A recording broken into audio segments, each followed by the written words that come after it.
তুমি যেভাবে দেখাবে আমরা আজকের মহাভারতকে সেভাবেই দেখব। আবার হেয়ালি? আমাদের এই দশকটা রাজনৈতিক মতাদর্শের জন্য খুন, প্রতিবেশী দেশে গণহত্যা, বাংলা নাটকে ক্যাবেরে, অবক্ষয় সর্বত্র, বুঝলে? সেই কোথায় যে চলেছি আমরা? Galiff street.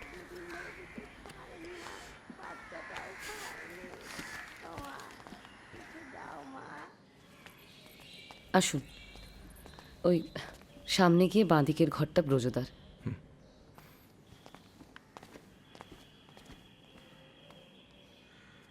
কালীচরণ দাস? বৈষ্ণব, নেড়ামাথা। বৈষ্ণব? না, এরকম তো কেউ আমাদের দলে নেই। আপনি বসুন না, ব্যোমকেশবাবু, বসুন না। বেশ তো। সেদিন সুলোচনা দেবী অমল ডাক্তারকে একটা অ্যাম্পিউল আনার কথা বলেছিলেন।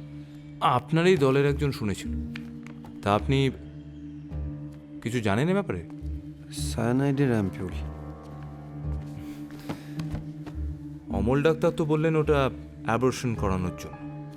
হতে পারে ওটা সোমরিয়ার জন্য। সোমরিয়া?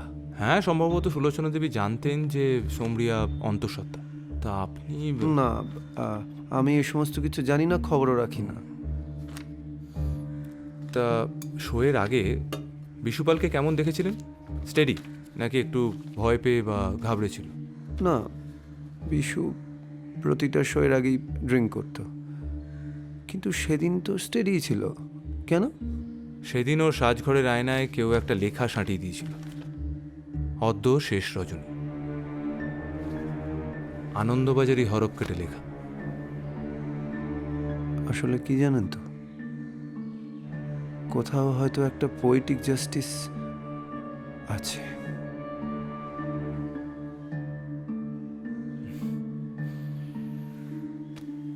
বলছেন?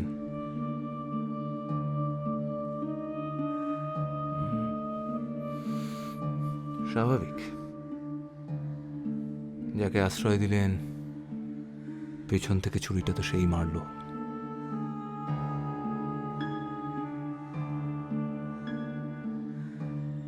আচ্ছা, এটা তো কিচকবধের স্ক্রিপ্ট দেখছি, রাখতে পারি?